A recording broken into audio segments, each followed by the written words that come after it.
Okay.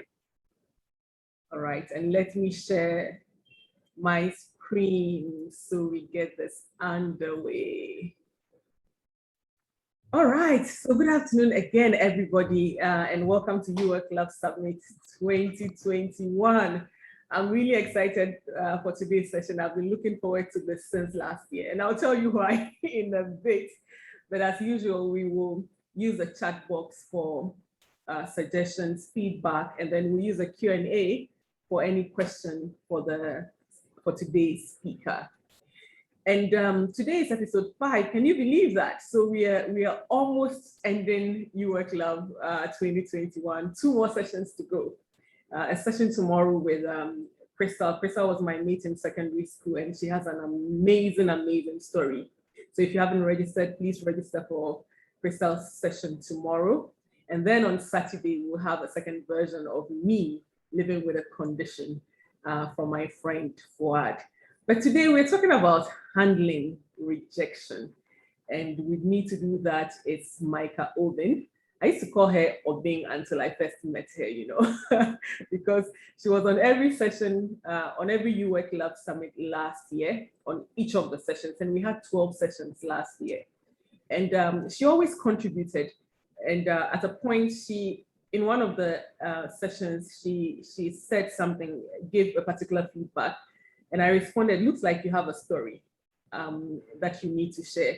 I will get in touch. And that's how my relationship with Micah started. It was on YWL 2020. So just to reiterate the fact that the whole premise for YWL, it's on this account proverb that says, Obiasem Safwa to me bue obipuno. It translates loosely to say that somebody's story may be the key that unlocks a door for another. Really, all it's saying is that we can learn from each other's experiences, and the insights from somebody's experience can prepare us to easily handle any curveball that life may throw at us as we go through this experience called life. And as always, I want to issue this disclaimer.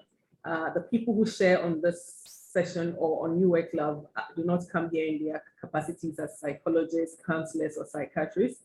These are people with branch out stories, and everybody has a branch out story. It's that time in your life when life threw you a curveball, but you took it and used it for your good, and you're at a point where you want to share that as well. So it gives me great pleasure today to introduce today's speaker, Micah Obin. Micah is, how do you blend Ghanaian and Cameroonian? How do you say that? You know, I say Ghanaian. Ghanaian. Ghanaian. So Micah is originally from Cameroon, but she's lived quite a substantial part of her life in Ghana. She says she's a devoted mom, a fine engineer. I mean, if you look at Micah on the screen, you can tell she is a fine engineer. She's a brilliant lecturer, and she's a student of life. She says that she lives her life making her work, trying to make the world around her a better place on a daily basis.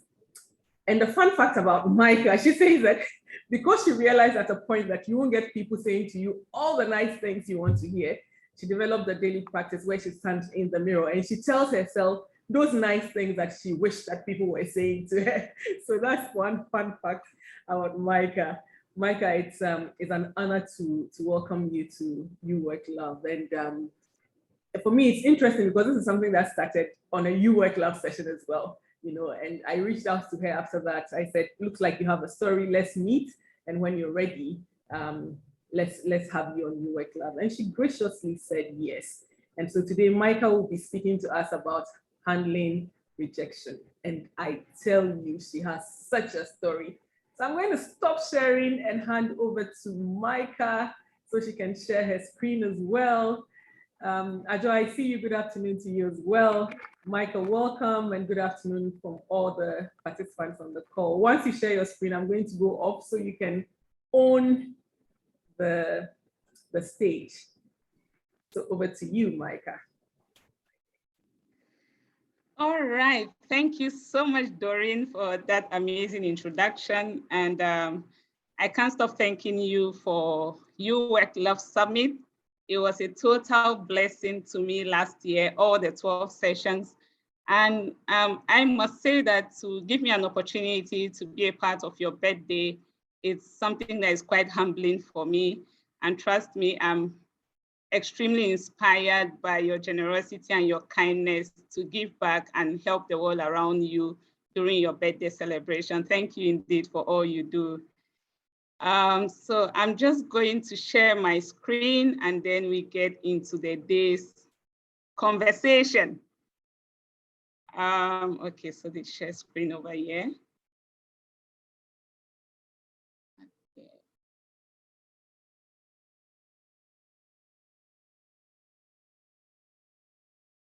And, okay, so just a second, let me get my slideshow.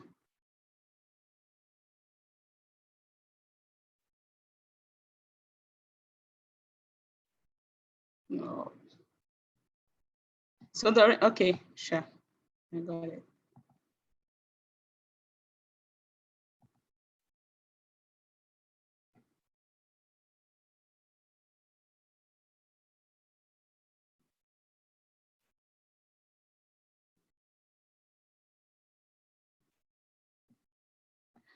All right, so I think we are all set and we are good to go. So Doreen, is my screen visible? Yeah, it's very visible. All right, thank you. All right, good evening, everyone, or good day, everyone from all around the world. Eliza, I see you're on the call. Thank you so much for joining. And good day to everyone from wherever you are. I am so delighted. I am so honored to be part of Doreen's amazing initiative. And I think I shared on social media about why this is very important for me because my mom, having gone through so much in her life, actually said one day when I was a little girl that it would get to a time in her life where she would have to call the radio houses. I think then that was what was en vogue. So she said she'll get the radio houses and the newspapers to come, and then she tells her story when she has had her victory, because she always said that she was going to break her dawn. And so she not having so much education, I made it a personal goal that I was going to tell that story for her. And I've tried to do that on so many platforms or in my own little way. And when I got this platform to share it in a way that it's going to be so impactful and so transformational, it was a big blessing for me. And so this is quite an honor, and I'm really grateful. And I do this, I have to put it on this call that I do this for my mom, and I do this for the many out there who I think can benefit from this session today. So today, as you can see on the screen, we are talking about handling rejection. And rejection is a common English word, and we are all acquainted with it. So I would just like us to hit the chat box in the next 2 minutes. And let's just say in our lives, when we felt we've ever faced some kind of rejection, in actual fact, for everyone who has existed, you would have had to deal with rejection at one point or the other in your life. So if you ever felt that you were in a situation where you felt rejected or you've experienced some kind of rejection, can you just hit the chat box and let's see, let's hear your rejection experience or what happened to you that you felt you were being rejected.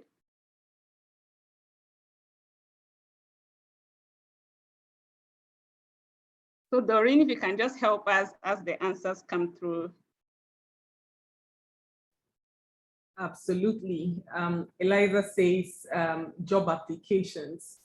And then there's feedback on your slides. Susan says, is it just me or all the presenters have amazing presentation skills? Look at the slides and the manner with which they present.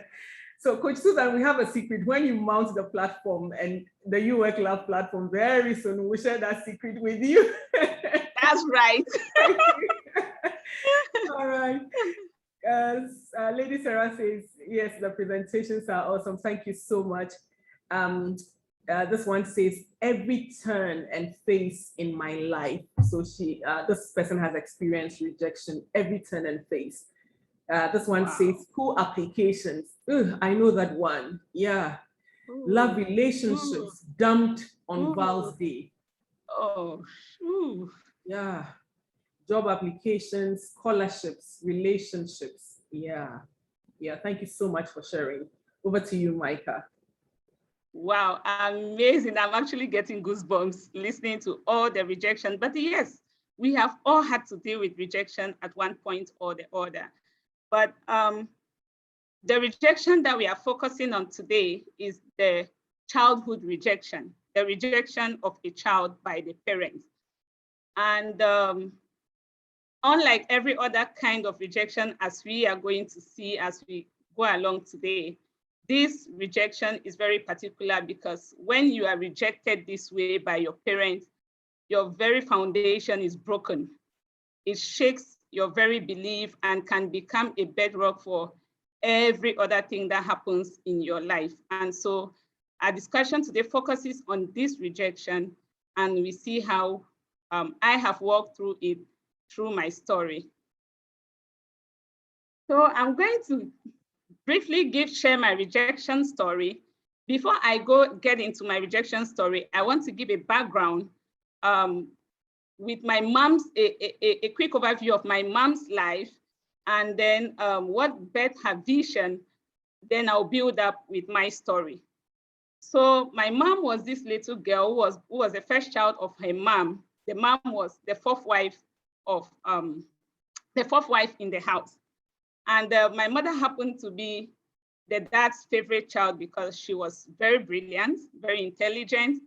And her mother, thinking that being the fourth and the last wife, actually, being the fourth and the last wife, and then having the child who was sort of most loved by the dad, she could capitalize on that to get favors and advantages from my dad. But interestingly, my mom was this little girl who came out of the womb with a dying passion for justice and fairness and would never give in to the manipulations or the directives of her mother. And this really terribly destroyed her relationship with her mom. So my mother and her mother had a very bad relationship from a very tender age. Interestingly, my mother was also very brilliant, very intelligent. She was very good with mathematics. In fact, at the time in the town where she grew up, her school became the reference school for mathematics because of how brilliant she was. And I would hear my mom say that whenever there was anything with arithmetic, this was actually primary school. Whenever there was anything with arithmetic, they will always say that there is this girl in a certain school in Limbe who would solve any problem arithmetic. And then it so happened that I wouldn't go into the details, but it so happened that through some unfortunate circumstances, my grandma devised a scheme to say that the headmistress of the school was after my mom's life because she felt my mom was competing with her with the arithmetic, but it was all a ploy to get in the way of my mom's progress because she really terribly hated my mom. So she devised this scheme and got my grandpa, my mother's dad, to buy into it. And that's how my mother was taken out of school and sent into marriage. So my mom's education ended in class 6 primary school. And she really wanted to be educated. She knew that she was extremely brilliant. She knew that she could do so much from education. So she married on the condition that she was going to be sent to school. And the man who did marry her promised her that when he took her away, he was going to send her to school, but that didn't happen. And that was the beginning of my mother's frustration. So many other things happened in her life from the story she's told me. And she started running, trying to survive on her own and give herself education. When everything else failed, she wanted to commit suicide. And that's how my dad came into her life. Took her back. And when my mother got married and started having her kids, she had just one dream. She said she was confident she was going to give birth to brilliant kids. So she was going to devote her entire life to give her children the education that she never had. So that was my mom's vision. So now fast forward to us. So I was born at the time when I knew myself. I was in a family of 5, my mom, my dad, my elder sister, and my younger brother. And we were quite comfortable. As much as I know, we had a happy home, we had a beautiful life. My father did businesses. We lived in Nigeria at the time. My father did businesses in Nigeria and came to Cameroon. So his businesses were between Nigeria and Cameroon, and he traveled every time. But what I know was that my dad was home every week. So my mom was a stay-at-home mom, just seeing to our academics. We were really well to do, because I remember very well, each of the 3 of us had nannies who attended to us. We had 3 different nannies who attended to each of us. We were chauffeured to school. We attended international school there in Nigeria. So I would say that we were a comfortable, happy family, living our normal lives. And on this fateful day, we came back from school. Sorry, I would like to go back. On this fateful day, we came back from school, and it wasn't the usual nanny gives you a bath, you go into the study room and do your homeworks and other things, because that was a routine at home as much as I can remember. But I got back from school first, and my mom just told me to sit, and I sat on the dining. And no uniform taken, there was no nanny coming to do anything. Then shortly after, my elder sister was brought in from school by the driver. And the next thing I saw was my mom got into the room, pulled out 2 suitcases with our uniforms on our bodies, told us that we were going to look for my dad. So that's how we made a journey from Nigeria to Cameroon that afternoon. We got to Cameroon very late in the night and rang the bell. The gate was open, we got in. And when we got there, I don't know what transpired, but I know there was an exchange between my dad and my mom. He actually didn't let us into the house. He came out, met my mom on the veranda with the 3 of us. My mom was pregnant. The pregnancy was quite new at the time. So with the 3 of us, and told my mom that he was sorry, but we couldn't, he couldn't let us into the house. So that was the lockout. That was where the lockout happened. And so we were not allowed in at that time of the night. Now, thankfully, the town in which my father lived is the same town in which my mother's parents lived. My grandpa was, my mother's dad was not alive at the time, but his house was there, and my grandma lived in that house. So my mom took us that night to her father's house where my grandma lived. And when we got to that house that night, we went into a single room. It was a dark, empty room, very stuffy. There was nothing inside. There were no lights. And what I remember was my mom pulled out loins from the suitcase and spread them on the floor, and we slept on it. And I remember asking my mom, what was wrong? Why are we in that dark place? Why are we there? And she said, oh, it's nothing. That she will explain everything to us the following day. My elder sister is 3 years older than me. And but I was at the center of everything that happened, because my younger brother was just 4 years old at the time. I was 6 years old. But my elder sister, who was supposed to be 9 years old at the time, was she had a condition. She was suffering from epilepsy, so she had constant seizures. So she was more like an invalid. So at the time, my younger brother was a baby. I was the one in between. And so everything was focused on me. All the conversations happened with me. Everything was focused basically on me. So we slept in that dark, stuffy room on the floor that night.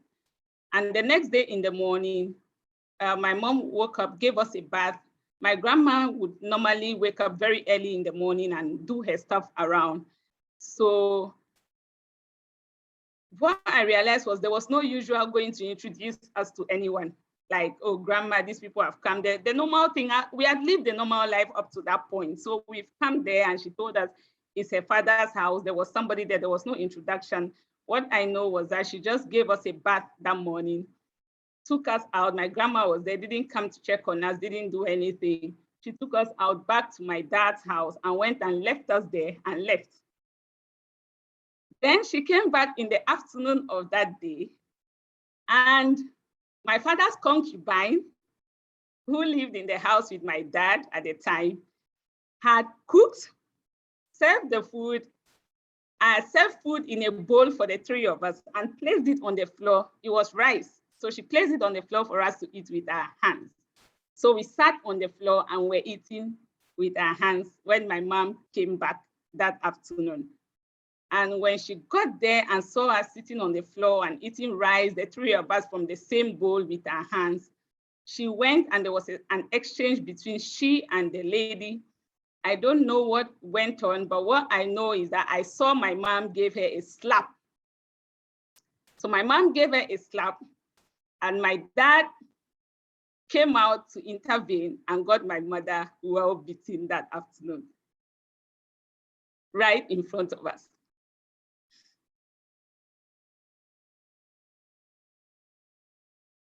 So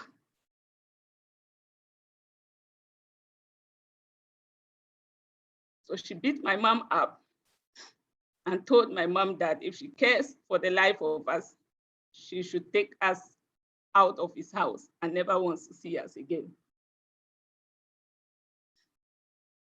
But my mom was determined and was never going to let that happen because she had a vision to give us education. And I remember she told my dad vividly that whether he likes it or not, he's never going to shatter our dreams of getting education, and she will fight with the last blood in her to make sure that my father takes responsibility of us. So she took us back. And so that one empty, stuffy room in her father's house was what became our home. We stayed there months after months. Her pregnancy grew.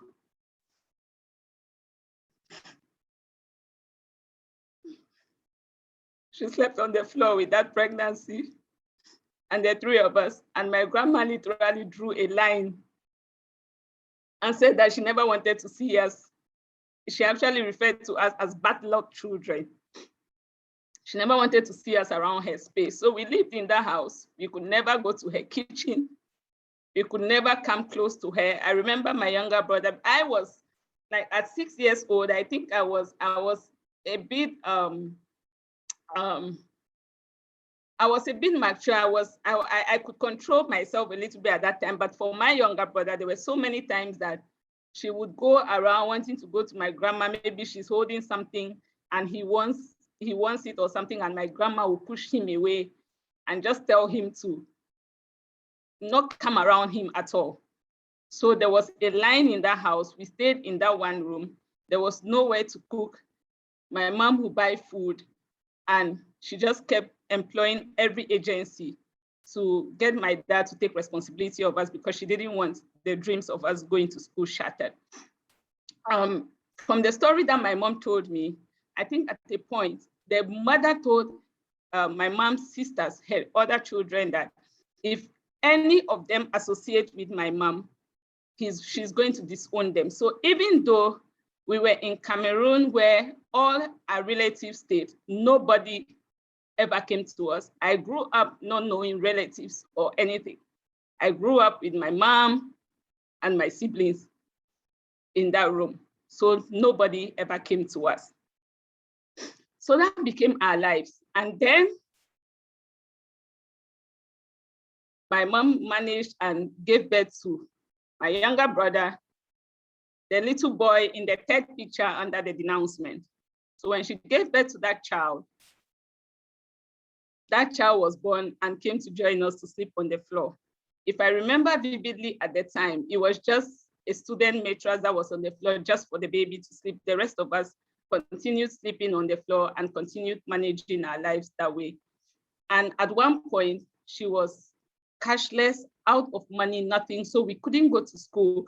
Because of the situation, we actually dropped out of school for 2 years. So then came this day after my mom has fought and then went to court. I think it was welfare or something, but it was some kind of court. And they had managed to get my father to get him to sign that he was going to take responsibility of us. My mother was dying. She had this vision. There was no way. The fact that she saw us, we were not going to school, not doing anything, was killing her.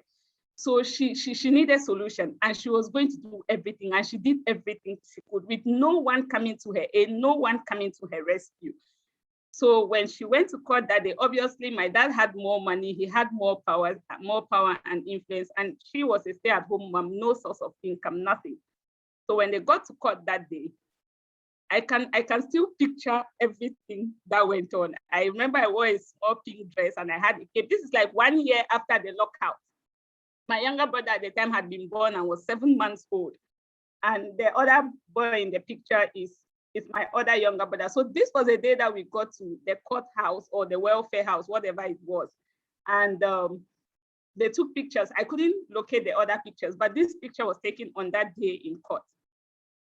So after all the proceedings went on back and forth, the one thing I can never forget was when my father stood and made the denouncement.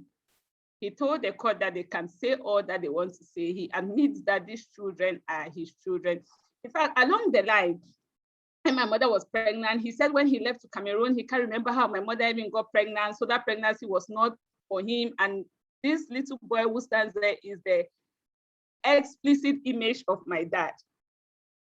So on that day in court, he says, yes, he admits the children are all for him and everything, but he has said that he doesn't want to have anything to do with us. He has a new life now. He's building a new life. And the one thing I would never forget is he made the statement and said, instead of him to have anything to do with my mom and these children, he would rather God destroys him. So when he made that statement in court, I don't know what transpired. I don't know how the court handled it, but obviously my mom didn't have the money and even the capacity to fight him. But she realized on that day that if she was going to have that dream of giving us the life that she wanted, she was going to have to take responsibility by herself and stop chasing this man. And so on that day, my mom stopped fighting and started rather fighting for our lives and how to give us a life. It's an interesting story, maybe another time, but I saw my mom do everything. She started from nothing and picked vegetable sticks from dirt that people had thrown, planted them to grow vegetables so that she could sell them. At a point, I saw my mom do so many jobs. She would go to the market, sell vegetables in the morning, come back, cook, give us some of the food to eat and go back to sell, go braid hair in the night, go grill fish. And she just did everything to give us a life. And because she was out there fighting for our lives and my elder sister was an invalid, at 6 years old, my own childhood ended. I had to take responsibility of my siblings. I had to be sure that my sister was in a safe place because she could get the epileptic attack anywhere.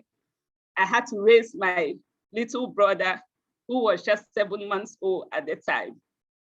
And all these responsibilities, I started taking them as a 6 years old. And so for those who know me very well, I'm sure you would have always heard me say, whenever I'm asked a question, I'll always say, I didn't have a childhood. So if you ask me about, did you watch a movie? I didn't have a childhood. I became responsible. I became a partner with my mom in raising my siblings and also taking care of the house. We were all we got. So that is my rejection story. I'm so sorry for the tears and everything. I really tried not to cry. So the monster that haunted me for years, for so long, it didn't make sense to me that my dad denounced us. I grew up in a happy home. What changed? What happened? I felt my mom was not telling us everything. I felt there was something about us that was really wrong and my mom is just afraid to tell us. So every time anybody wanted to do anything, maybe give us a favor or maybe even a positive remark about us, I would just be like, well, what? If even my own dad would rather choose distraction over us, then, I mean, what can you possibly do? So I lived with this monster for so many years. I'll wake up in the middle of the night and I'm just like, he chose for God to destroy him over us, then we must be really terrible. And this whole feeling of worthlessness, of not good for anything, I actually felt we were evil children. You know, with all the superstition at the time that you grow and you hear all these stories about how, you know, so I was trying to, I needed closure, but nobody could give me that closure. But I was at the center of it all. My mom was fighting for survival. I was raising my siblings. And on some days, I would just be asking so many questions and actually started believing that we were evil. There was something wrong with us and my mom is not telling us. One day, God will even destroy us. If my father can choose distraction over us, then something was wrong. And I lived with this monster for so many years. So I'm going to tell you my definition of rejection. As you all stated at the beginning, there are so many sources of rejection or forms of rejection. I have, in doing my research, I picked out definitions or text that relates to what my experience was. And so I define rejection from a Latin word. I don't know if I'm pronouncing the word right, but it actually says recere. The Latin word is recere, and it means to throw back. And this kind of rejection is essentially a judgment or an opinion of worthiness. So somebody passes a judgment and says, this thing is not worth it. It is of no value. It is insignificant, and so is worthy of rejection. Unfortunately, this happens to humans as it happened to us. And so we get rejected. And this is how I grew up, feeling that worthlessness, feeling that there was something wrong with us. And I always look forward, the monster, I always look forward to the day when we were going to tell us, aha, this is what and what and what was wrong with you guys. Come on, my dad has said that she would rather God destroys him. My grandma had drawn a line where we could never cross. My relatives were all there, they could never come to us. Something definitely was wrong with us. And so we were not worth anything and were worthy of rejection. So what rejection feels like as a child, I've already explained that. As a child, I knew everything was wrong with us because there certainly had to be a reason why nobody wanted us, why everybody hated us, why we were all left to ourselves and were suffering, why our lives switched from hero to zero overnight. Something had to be wrong. And as an adult, what rejection felt for me was, I knew that because I amounted to nothing, I wasn't worth anything. I had been thrown away by the one person who was supposed to accept me regardless of who I am and what I am. I had to work extra hard to earn the love and validation of people. So I was constantly on overdrive. I have given it a positive outlook today to say that I am a loyalist and I am a very committed person. But there's still a part of it that comes from that place of I need to work extra hard to live up to everybody's expectation to be accepted.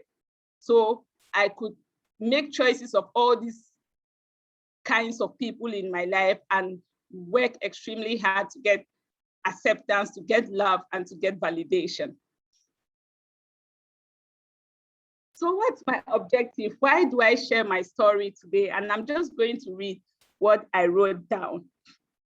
My objective for today is to give you and me a chance to start or to continue healing from the lack of nurturing from our childhood. I hope that my story will help you overcome fear, shame, despair, and grief. I also hope that you will be able to identify the abilities and blessings that you have today as a result of having a parent absent from your life and truly become free to pursue your dreams, as I do same for myself. So my interconnected rejection sources, you've heard so many of them. Job rejection, relationship rejection, Charlie. On Valentine's Day, they dish you straight up. But from my experiences, these are the 4 sources of rejection that I went through. The first is the rejection from family and relations. And I'll talk about parental rejection. Parental rejection is one rejection that cuts, it hurts deep to the soul because it leaves you with a lot of unanswered questions, just like it left me. Something has to be wrong.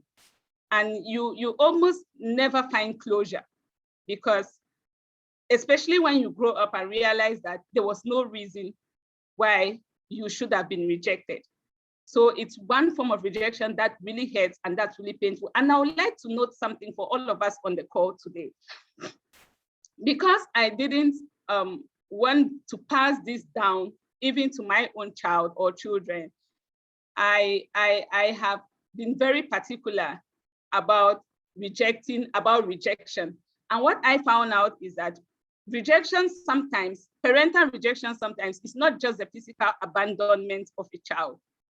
When your child lacks care and support because you are always an absentee parent, too busy to be present in the child's life, that's rejection. When a child asks for comfort or wants that kind of care, and then you are angry or you ignore the child, maybe because you are tired, sometimes it's innocent, you did not mean anything, it's a kind of rejection. And when we hurt children physically, emotionally, and even sexually, it's a kind of rejection, and of course, that's also an abuse. So we should know that rejection by parents, sometimes it's not just the physical abandonment, like it happened to me. It can be all these forms of rejection, and we must always watch out to see that we are not making our kids feel rejection, and they can actually bear the same effect in a child, just like the physical abandonment that I experienced. And then from parental rejection, we go to spouse rejection.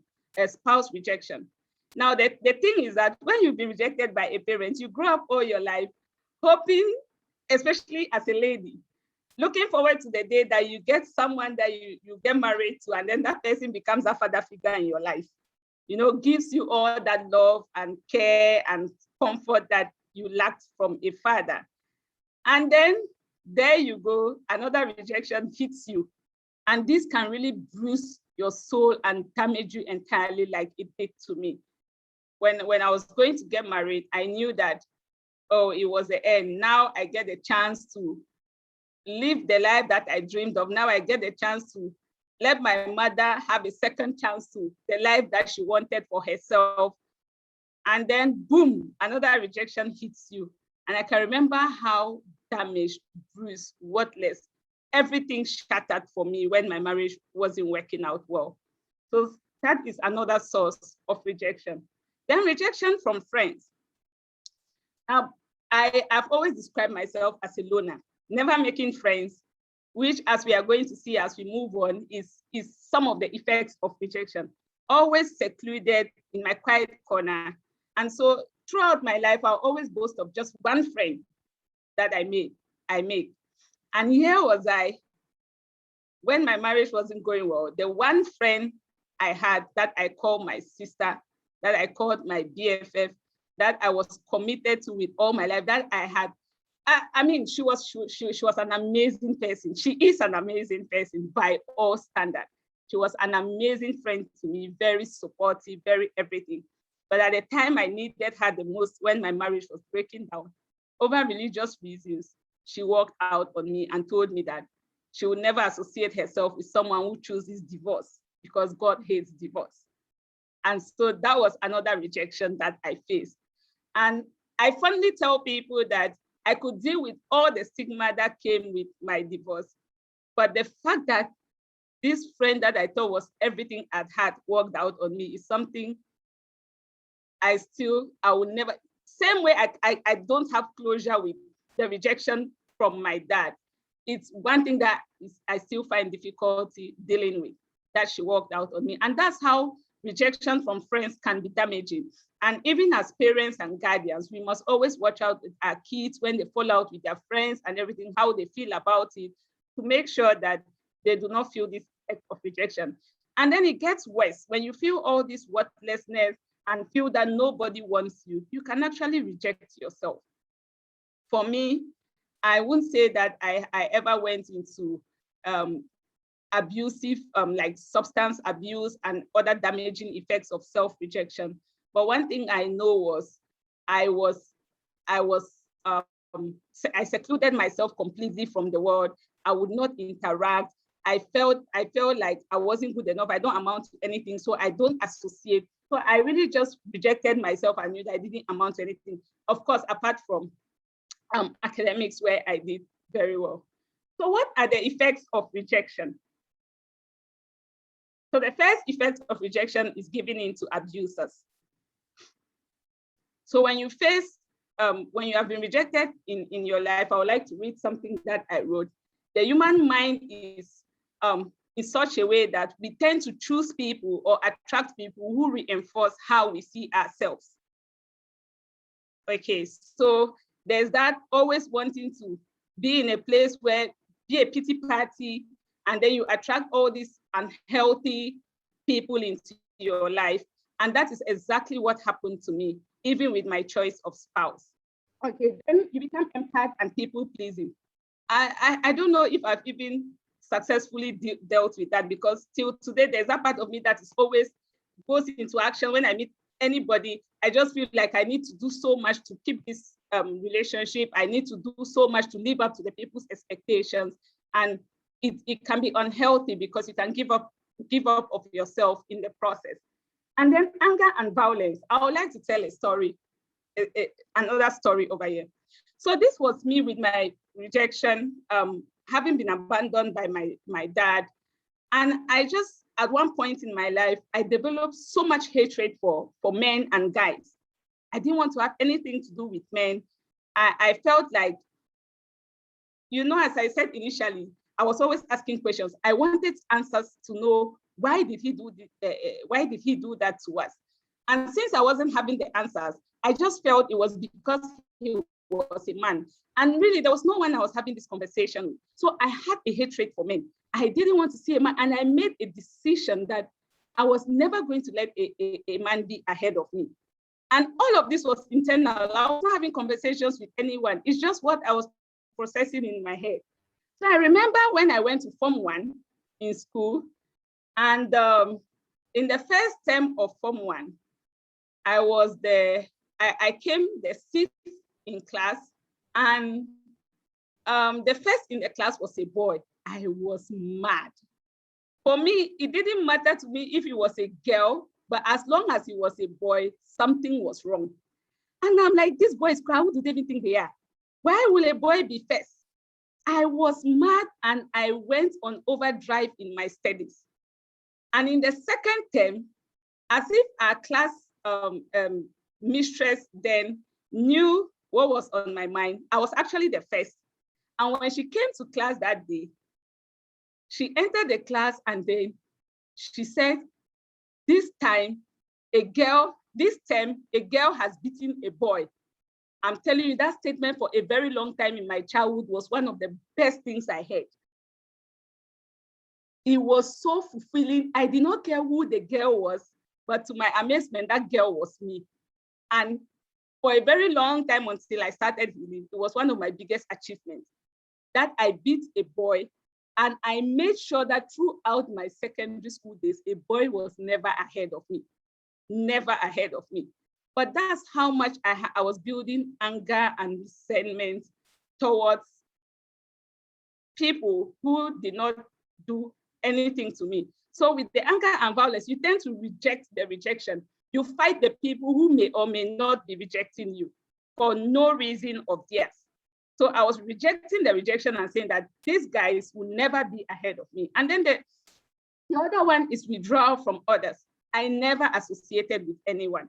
I was always in my quiet corner.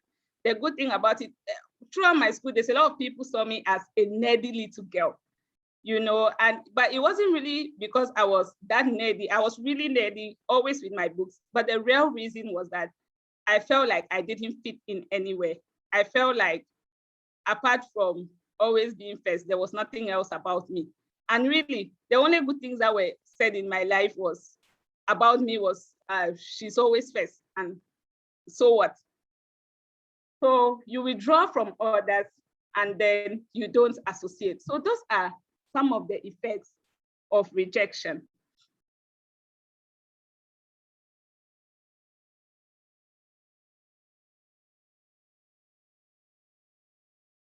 Now, how do you manage the effects of rejection? And I'm going to tell the story of how I started with my journey of managing the effects of rejection and healing. So on and on and on, I lived with all these fears. I lived with all this self-doubt, low self-esteem, thinking of myself not worth anything. I think the only good thing that God did for me was that I was really academically outstanding. And so at least there was one good thing in my life, but apart from that, I was worthless. And just to say another story, I remember in Form 3, we were in class, and because I was always secluded, quiet, I never got into trouble with anyone, never did anything with anyone. And I remember my name was always mentioned as whenever they want to talk about I was excluded, even at home. So a part of the story that I'm not sharing today was that along the line, we got adopted. My dad, the person I called my dad today, married my mom, and the four of us. And that became a very big foundation to my healing. But it was a whole other episode of its own, because my dad already had 8 children of her own, also came from a very traumatic marriage. And as I always describe it, it was my growing up environment after my dad married my mom was the most hostile environment any child could ever grow in. My father's kids were bent on seeing that they terminate the relationship between my dad and my mom and terminate our lives, and they went every length. And that probably will be a story for another day. But then, as I was saying, we grew up in this environment, and then there was always that bet. So nobody wants us, but my father took us in. Nobody wants to have anything to do with us, but there was this one man who loved us. So that began to make me to question the things that I thought, and then the things that I believed about myself and about why we were rejected. So I felt that, okay, well, it couldn't be us. Maybe it was something else. And so moving on, I grew up, had my own child. And around the time I was having my child, I had actually, from church, other associations, other conferences and things I attended just randomly. I mean, I had heard all these quotes and so many things about living a great life. I really wanted a great life for myself. And the day I gave birth to my daughter, I remember immediately she popped out and they brought her. I held her in my hands. And the first thing that happened, tears welled up in my eyes. That day, the whole thought of how we got rejected rushed back at me. I was just like, my God, who gives birth to a child like this and rejects a child? And as the tears came out, my mother saw me and then pulled the baby out of my hands and said, what are you doing? Do you know that if that tears of yours falls on your child, the child is going to grow up to be a very sad person in life? I mean, some of those beliefs. And she actually said that, and she took the child, but I wept the whole night the day I gave birth to my child. But what happened is that no conversation ever happened. She never asked me why I was crying. Of course, I had a very turbulent marriage. She had just become privy of some of the challenges that were having in my marriage. And I'm sure she just assumed that it was because of the bad marriage. That's why I was crying. But the day I had my baby, everything in me wanted my life to go right. There was this burning desire to have a life that was drama-free, to have a life that was good for my daughter. I had actually seen a statement along the time, and the statement said that we unconsciously repeat what we don't consciously repair. And I knew that my life was not a good life, and I wanted to repair my life for my daughter. So I was going to make a conscious effort to not to repeat the life that I had had. So I started seeking for help. I started asking questions. I was then a lecturer, so research was my thing. Trust me, I could go on Google and Google anything at all. How to be a good mom, I'll Google it. How not to, so that statement, okay, so I was saying that statement that my mom made to me that Do you know if your tears falls on your child, she's going to be a sad person? It hits me. So how not to make my child sad? I was Googling everything that could be searched online. And so I started landing on books. I started reading essays. I started involving myself in support groups. I was in so many parental groups, Bounty, you can name them, just because I wanted to be a good mother for my child, and just because I wanted to consciously repair myself so that I don't unconsciously repeat the experience I have had on my daughter. And in the course of that journey, I found out that to manage rejection, I needed to deal with it. I needed to accept that it happened. I needed to stop questioning and just accept that it happened. So there was that acceptance and that knowing that it wasn't my fault. At this point in time, I have read about so many stories. I always like to point to the story of this guy who was born without hands and limbs, Nick Vujicic, or whatever, however they pronounce his name, the very inspirational guy. I read the story of the guy, how he was born without hands and limbs, but then his parents were there for him. They never rejected him. And I go back and look at us, and we were such beautiful, brilliant, well-behaved kids, everything a dream kids. So it couldn't have been our fault, because no matter what, even some of the worst of kids were not rejected by their parents. So if this person rejected us, then it probably was just about him and had nothing to do with us. And then I came across this beautiful quote, which I would like to share here.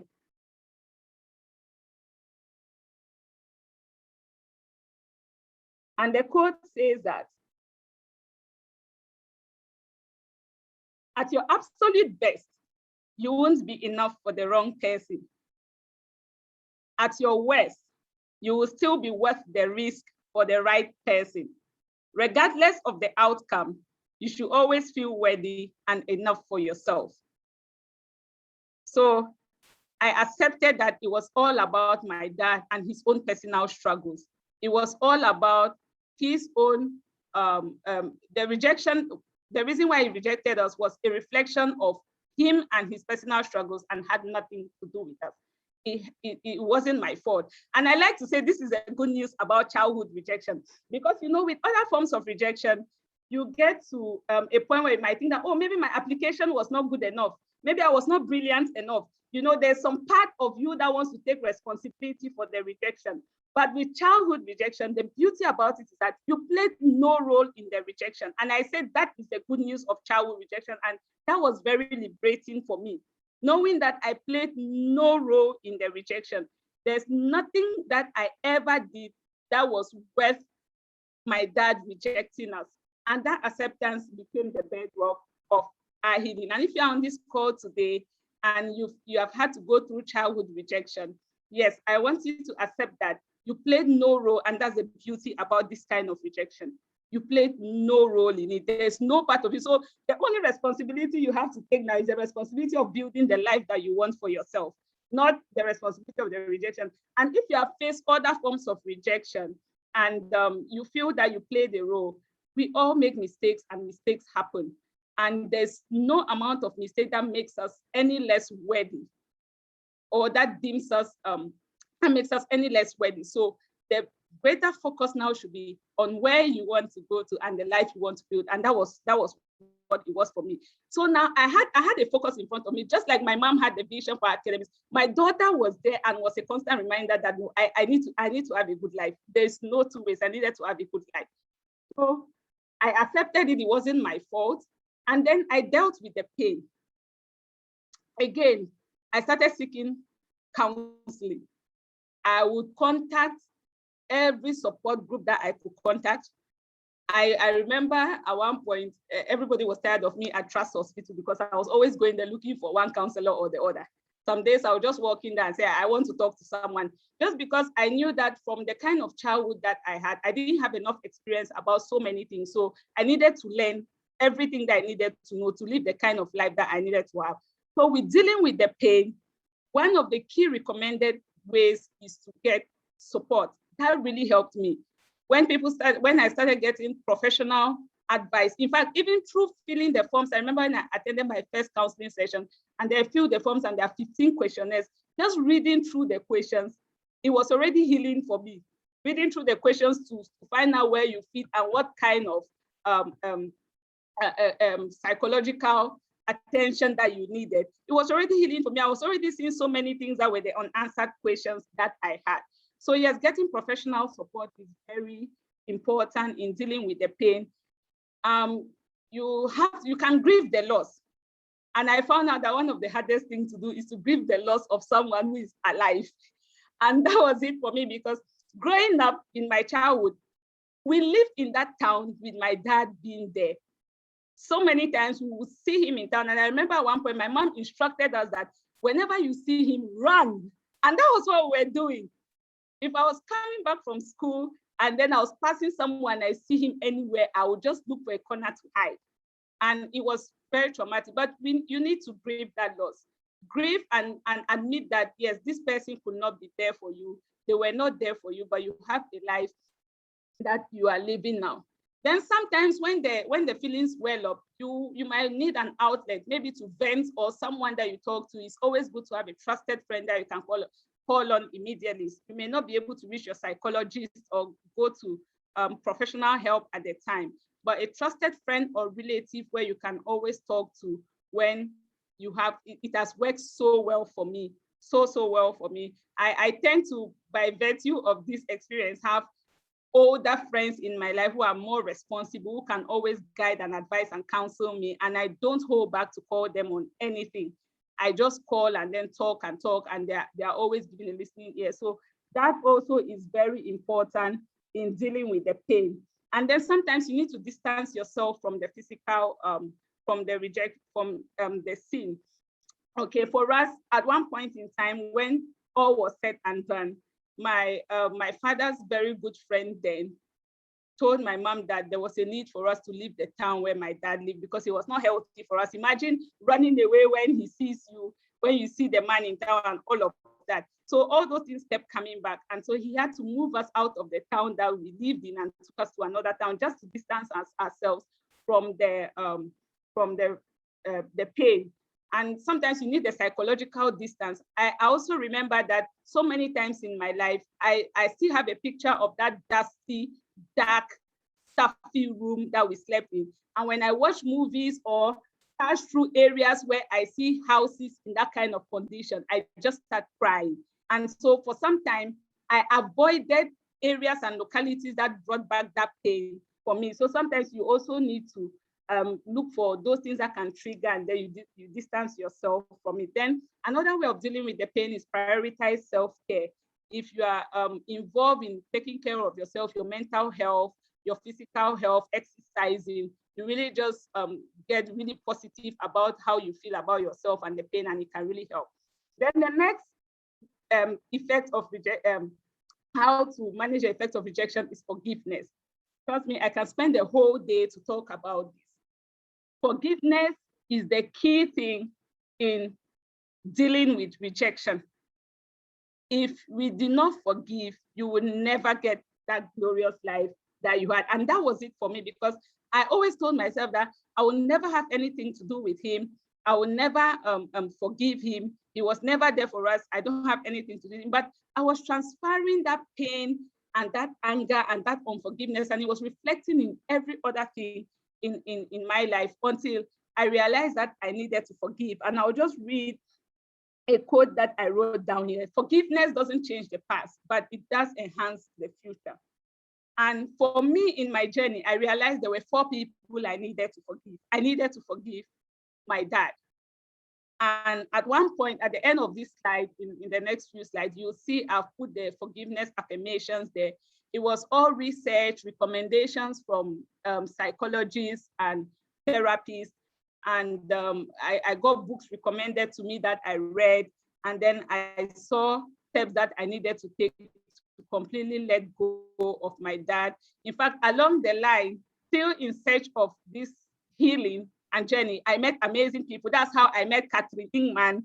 And I remember when I told her a little bit of my story, she took me to have a whole retreat and a session to get me through to start building a life that I wanted for myself. And it was just an amazing thing for me.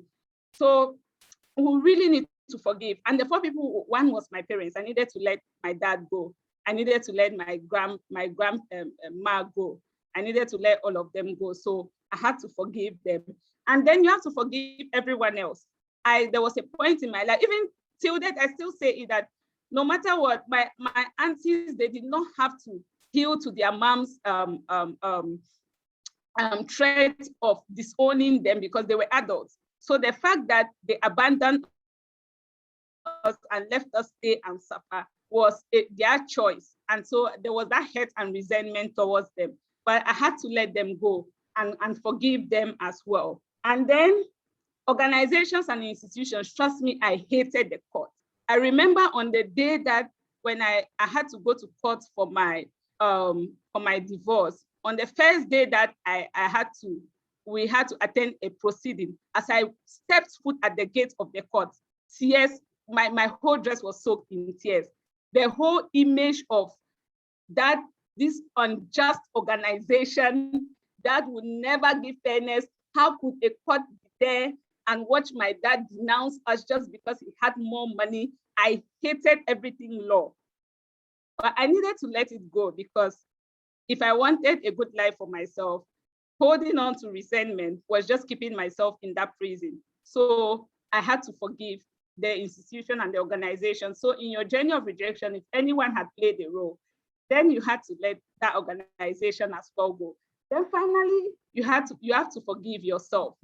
Forgiving yourself is the best gift you can ever give. And sometimes it can be the toughest. I had to forgive myself for all the treatment I gave myself, for not allowing myself to have a childhood, because really it wasn't about the responsibility. That's why I didn't have the childhood. It was because I felt I was worthless and I wasn't worth anything. Because if for nothing at all, I went to school.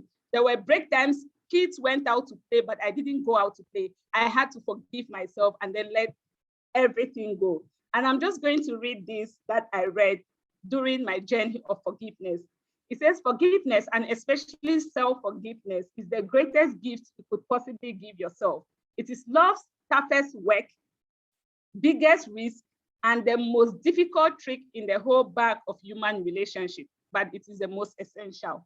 So forgiveness is very essential, and we have to do that. But note that I'll just quickly state that forgiveness is not self-sacrificing. It is not condoning. Forgiveness is not reconciliation. You can forgive people and don't reconcile with them. If they are still in their toxic behavior, you don't want to bring them in your space to come and create drama for you or disturb your life. You can forgive them and keep that distance. So forgiveness is not necessarily reconciliation. It is not self-sacrificing. It is not condoning, and it is not forgetting. So even though you've forgiven, whenever it comes up or you feel the pain, don't feel that you haven't forgiven. Then the last and final one is building new relationships. You must become intentional to build new relationships when you've gone through rejection. And it is for one reason. And the reason for me is because rejection makes you attract or choose people who reinforce how you see yourself, that feeling of worthlessness. The high probability is that at the time you begin your journey of self-awareness and recovery, most of the people that surround you are just the people who reinforce how you see yourself. So you must be intentional about changing your network, about building new relationships. And that was it for me. That is how I got to meet Catherine. That's how I got to meet Doreen. It is all about the intentionality in wanting to build a new relationship and build a relationship that I'm surrounded by the people who reinforce this new me, this me that have accepted healing, this me that have accepted forgiveness, this me that now wants to live a life drama-free, a life that is healthy, and a life that is good enough for my daughter to emulate. So you must really become intentional. But one thing I must say is that the first thing is really, really going through that healing. Get that professional help, get that therapy, go all out. For me, I am big on reading, and I can read, I can search and read anything. I know that doesn't come easy for a lot of people. So most times you need someone to hold your hands. get someone to hold your hands and walk you through, because you also don't want to relate with people from a place of your pain and your hurt, and then become a burden to the people that you are trying to build a new relationship with. You would have to heal so that you can also become a healthy partner in that new relationship that you need to build. So current practices that I do to stay on my healing path: self-care and well-being. For those who know me, you know that I'm big. I don't joke with my exercise. I don't joke with giving myself a treat. I really prioritize all of that because I know that's what keeps me on the path. I do my affirmations. I'm always talking to myself. I told Doreen today that I look into the mirror and tell myself all the nice things I need to hear.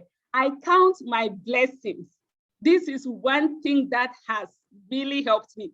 You know, even when you go through the healing, there are days that you just feel like for me, sometimes I'll make comments like, this is my own life. I have to work so hard to earn everything that I have. And then I turn around and say, a lot of people work that hard and don't get everything that I have. That's me counting my blessings. The human mind is such that we are always romanticizing the things that we don't have. You know, we are always fantasizing the things that we didn't have and then forgetting all the things that we have. For so long, I asked myself that, God, why couldn't I just have a normal life? Why did my dad, who adopted us, have to go through all the pain and struggles with his own kids just because he adopted us? If my own dad had just taken responsibility, then this wouldn't have happened to us and all that. But that was me looking at the wrong places. You know, I was hoping to get love and validation and support from someone who didn't have the capacity to love me the way I needed to be loved. But meanwhile, I was surrounded by all the love and blessing of someone who sacrificed and who go every length to love and protect me. So I stopped looking for what I didn't have and start focusing on the love and then the support and the blessing that I was surrounded by. So every time I felt like, oh, but I could also have a normal family, our life started, I'm just like, that gave me the chance to be loved by someone who would go every length to protect me. And that was a special blessing. It doesn't come to everyone. It doesn't, I'll look at my life, my father, and the sacrifices that he makes. At first, my position was always to cry and say, my childhood environment was a very, very hostile one. People were always after our lives. But right now, from where I sit, I say that I got blessed with the greatest of love, the love that was so sacrificing. I don't know of stories of so many people who their moms were married with 4 kids, and then the man went every length to protect and made my mom's dream come true. I've never had a scholarship. My dad sponsored us through school. He gave us everything to make sure that my mother's dreams came true. And that child that was born and slept on the floor was born, and my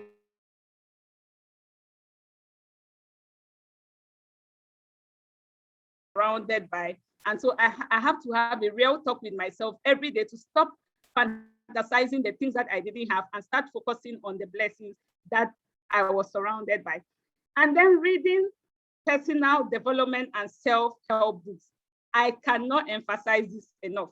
I keep saying that I have learned so many things on the pages of the book of the books, more than I could ever get from any therapist or psychologist, because you don't have all the time and all the money to always go seek help. But have one. I still recommend have one because they make things real to you. But then on the pages of the books, with the enlightenment and the guidance that I got from the therapist, I learned so much. I found out questions that I didn't even know I needed to ask, healthy questions I didn't know I needed to ask in my journey. And most of the things that I shared today, the text that I shared today, I just picked them out of books that I am surrounded by. So please read great books. So this is my story. And today I'm just going to leave you with these words that I got again from one of the books of the people, one of the ladies who inspired me the most. Her story is almost exactly like mine. She was rejected by her dad and her mom, and she's very open. And I picked out this excerpt from her book. She's called Ellen Bott. It says, and I've paraphrased it and tried to personalize it. And I'm just going to read it out to us today in conclusion, that as we embark and continue on the journey to healing from rejection, we must realize that our internal wounds will never have the right environment to heal properly. And if they did, much like our external wound, they almost always leave a scar. So the question of, does the feeling ever go away? No, it never goes away. The pains will still come up, but you just learn to deal with it and then accept it. It only takes the right emotional trigger to bring about feelings of worthlessness stemming from those wounds, regardless of our list of accomplishments. Though they are invisible, our hidden scars show up in our subconscious and impact our private thoughts, actions, and relationships by making us unsure of our true value. But success and happiness, however, comes only to those who understand their value. So it is imperative that we break through the pain, fear, and shame of our past experiences, no matter how difficult, as it's necessary to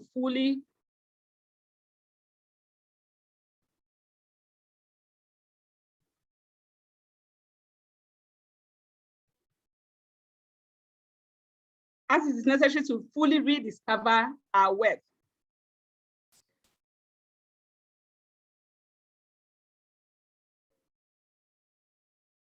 So always remember that your value and true worth are not defined by your list of accomplishments, neither are they diminished by your catalog of mistakes, and can never be measured by man. Understand that you are not defined by your past, and the fact that you have the power to make a different choice for yourself is paramount. You are worthy because you exist. No buts. You don't need any other qualification to be worthy on all levels, and nothing that you have done or that has been done to you deems you any less worthy. Who you are is enough, just as you are. So that excerpt is from Human Law by Ellen Bucks. And my final words to you is that all the best as you take on this journey to heal, to rediscover you, to evolve, and to live your absolute best life. I am rooting for you all the way. Thank you very much for the session, Doreen.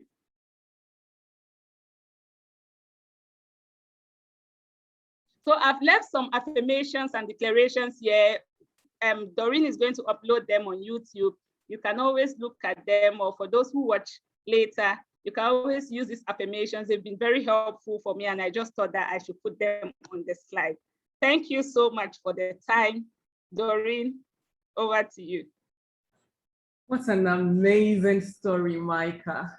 Thank you so much for sharing. Maybe you want to stop sharing your screen so that we can we could have 5 minutes of a chat. Thank you. And quite a lot of feedback in the chat box for you. This has been one amazing story. At a point, I felt like somebody was cutting onions in my space, I must confess. But thank you so much for sharing from a very personal and deep space. And I can see that quite a lot of people in the chat box can relate to something you said or the other. Ekua said she has a gift for you. It's a gift of 2 books, one that she authored herself, titled Hurt People, Hurt People. And she's also going to give you a gift, the book called Boundaries. So I will link the 2 of you up because I have good contacts. So Ekua, thank you so much for this. Asantua says, thank you for sharing. I have cried a bit, but I have really taken a lot from what you have shared. God bless you. Richardson says, reading from the experts has also helped me. Catherine says, this is just a beautiful story.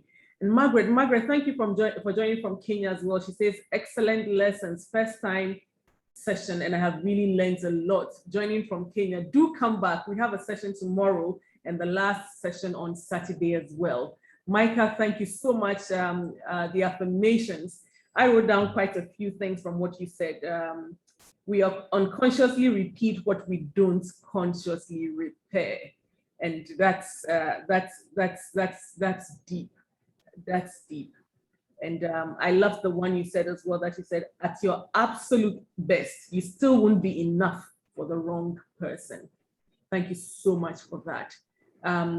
There's a question in the Q&A from Frank. He says, what will you say to your father if you met him? Take a deep breath. I know. I'll tell him I forgive him. Anyways, he passed on when I was in my second year in the university. So my dad sent me to Ghana to do my undergrad studies. So that's how I came to Ghana. And in my second year, I had gone back home from holiday, and my mom told me he was very sick and she had gone to support him financially. God actually did destroy his life as he proposed, because the concubine that he took squandered everything that he had, and he was brought down to nothing.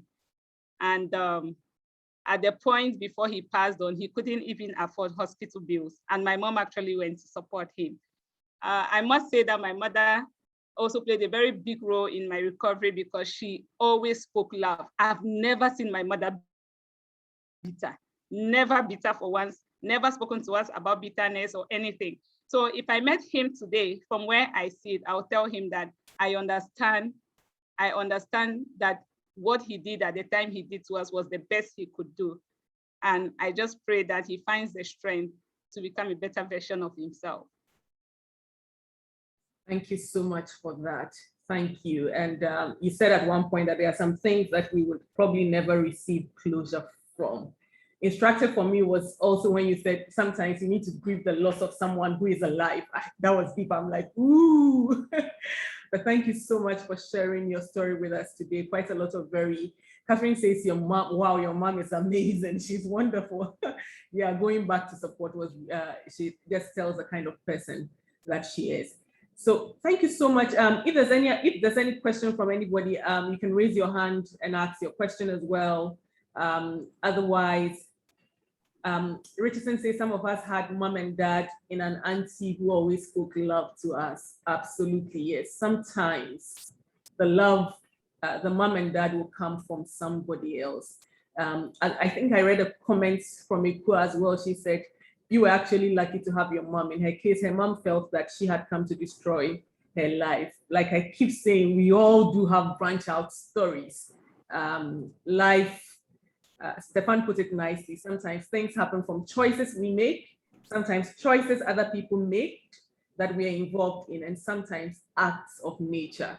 And irrespective of where this choice is coming from or the effect of these choices coming from, there are particular questions you ask yourself. He says, why may only be relevant when it's a choice you made. And when it's a choice from somebody else or an act of nature, it's, and now what next, you know? So thank you so much for sharing your journey. By this time tomorrow, we'll upload the recording on YouTube so that those who want to now will catch the affirmations and the quotes. You can pick them from there. Ifwa says, please write a book of this unique experience. Micah, that's coming from Ifwa. And Susan says, yes, please write a book. Yes. Please write a book, and the book should dovetail into a healing retreat for anybody who's gone through rejection as well, so that you're giving from a place of experience. Thank you so much, Micah. This has been a very insightful, deep session. Thank you for honoring us with your story. Thank you for being real. You know, we really, really appreciate it. Lastly, as Catherine says, at Asantua, I am so emotional. And yes, Micah, I'm waiting for your book. We're all waiting for your book. We'll all be at the launch. So thank you everybody for joining today's session. This has been a very deep one, and we appreciate you. Thank you to, I see Susan has been on every call. Susan, it's Micah last year. Susan, I really appreciate it. Thank you to all my friends that I see on the call. I can't mention all the names, but I have related to everyone on this call from a very special place. For those who were invited by other people, thank you as well for accepting the invitation. For those inviting their friends and family members to join New Work Love, thank you so much for coming on this journey to inspire others with our story with us. This is a yearly event that I do as part of my give back to the world to celebrate my birthday, held once a year, 1 week in August. So thank you so much. And that's how I met Micah. And that's how the journey began. And I'll be reaching out to all of you, you know, because I say everybody has a branch out story. We just need to get to a place where we can share. Thank you so much. If you haven't registered for tomorrow's session, let me just give you a teaser. This lady is my mate from secondary school in northern Nigeria, and life gave her an unusual gift. She had a child born with one limb, and she shares the story of how she's navigated that and helped other families on their journey. You need to hear Crystal's story because indeed, like Stefan said, sometimes the choices aren't ours. It's an act of nature or an act of God. What do you now do? And Sumbo says, when life gives you tomatoes, you have to learn how to make jollof, even when you don't know the recipe. So if you haven't registered, please go register for tomorrow's session and come listen to another inspirational story. Micah, thank you so much and God bless you. For all of you on the call, looking forward to seeing you tomorrow. And Susan, yes, she says she's training and preparing for next year. Hashtag, I can't wait. Thank you all so much. God bless you, everyone on this call. And I'll see you tomorrow. Have a very good evening. And thank you again. Bye for now.